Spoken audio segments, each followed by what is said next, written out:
Meu nome é Maria, tenho 73 anos e até hoje, quando alguém bate palma no meu portão, meu coração dispara. Não por medo de ladrão, mas por medo de gente, de vizinho, de quem já me olhou como se eu fosse o próprio demônio, como se minhas mãos fossem sujas de sangue, como se meu ventre tivesse parido um pecado. Foi depois do nascimento de Rafael que tudo começou. Meu menino, meu anjo, veio ao mundo em silêncio, não chorou, não se mexeu, e por segundos eu achei que ele tinha ido embora antes de começar. Mas depois ele respirou, lento, quase como quem hesita em viver, e a partir dali, cada noite era uma vigília. Ele tinha pesadelos, febres altas, dizia ver vultos, gritava nomes que nunca ouvi, e quando amanhecia, não lembrava de nada. Levei em médico, padre, benzedeira. Ninguém explicava. E foi quando lembrei das palavras da minha avó. Rafael nasceu marcado.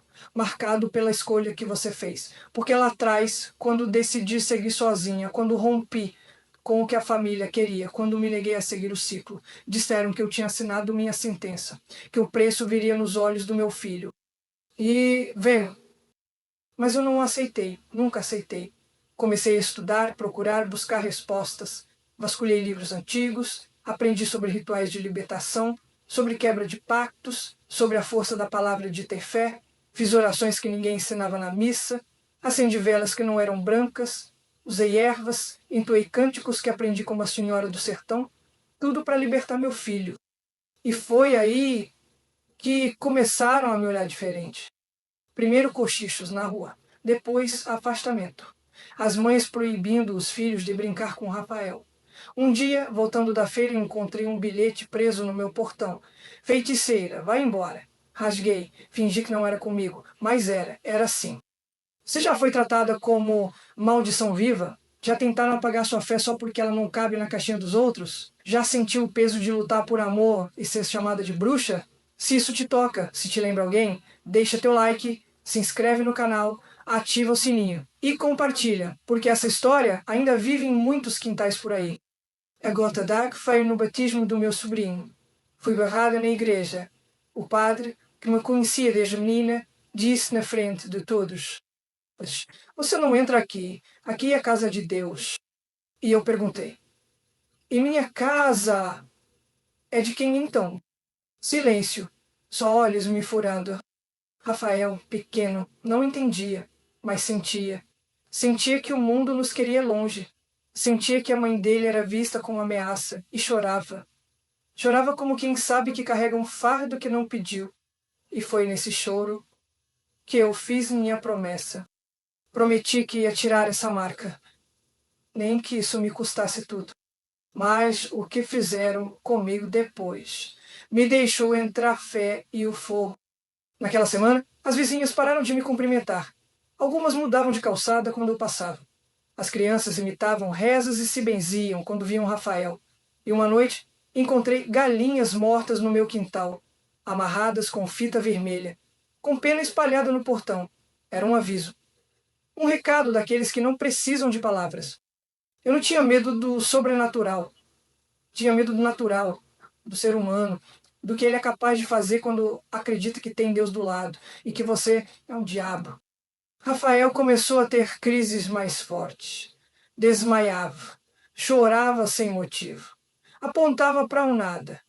E um dia, com 7 anos, olhou para mim e disse: "Mãe, eles querem me levar." Eu tremi, abracei ele. Disse que ninguém ia levar nada, que mãe feita de dor não solta o filho nem concorrente. E naquela noite preparei tudo, um ritual simples, com ervas, sal grosso, oração e vela. Fiz com fé, sem gritar, sem agredir ninguém, só com minha dor de mãe, só com meu amor de mulher que cansou de ser chamada de peste. Mas a vizinha da casa dos fundos viu, e no dia seguinte a cidade inteira soube. Vieram em grupo, com Bíblia na mão, crucifixo no peito e ódio nos olhos. Me chamaram de bruxa, de profanadora. Gritavam que Rafael era um filho do demônio, que eu tinha feito pacto, que precisavam salvar a cidade de mim. Me chamaram de amaldiçoada, me cuspiram, me empurraram no chão da cozinha, enquanto Rafael chorava escondido atrás da porta. E você? Já foi linchada sem corda? Já teve a alma rasgada por gente que dizia te salvar? Já foi mãe diante do inferno, sem poder gritar? Se essa história te revolta, te dói, te lembra algo, deixa seu like, se inscreve no canal, ativa o sininho e compartilha, porque mãe nenhuma merece ser chamada de monstro por amar demais. A polícia chegou tarde, tarde demais, quando já tinham me humilhado, me chutado, me apagado diante do meu próprio filho. Dois homens fardados, frios, perguntando se eu queria representar contra os agressores, como se fosse só isso, como se desse para assinar num papel e apagar a vergonha, o medo, o trauma. Fizeram um boletim, sim, mas depois me mandaram sair da cidade. Por segurança, disseram, como se o erro fosse meu. Como se amar demais fosse perigoso. Como se proteger o próprio filho fosse crime. Fui embora com uma mala velha e um menino que já não sorria, que andava com os olhos baixos como quem carrega mais peso do que devia.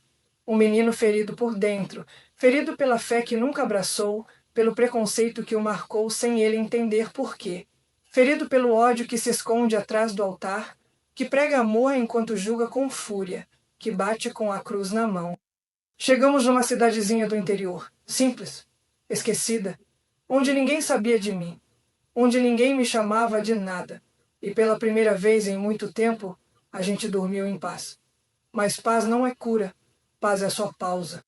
Rafael cresceu ali, foi à escola, fez amigos, mas nunca mais foi o mesmo. Ele carrega as marcas no silêncio. Nunca mais falou daquelas noites, nunca mais perguntou sobre aquele ritual. E eu nunca toquei no assunto, porque tem coisa que a gente guarda para não quebrar de novo. Mas toda vez que ele me abraça, eu sinto.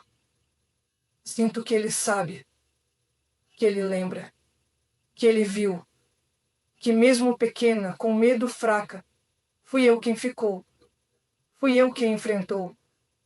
Fui eu quem não soltou a mão dele, nem quando o mundo inteiro mandou soltar. E é por isso que hoje, quando me perguntam quem eu sou, eu não hesito mais. Eu sou Maria. Fui chamada de bruxa, amaldiçoada, indesejada, mas fui a única que lutou por ele de verdade. E se isso é ser bruxa, então eu sou com orgulho, porque no fim, só o amor é sagrado. E se ser bruxa é isso, então que me queimem em paz. Eu sou Maria, e o que me restou foi a coragem de nunca ter deixado meu filho ser levado.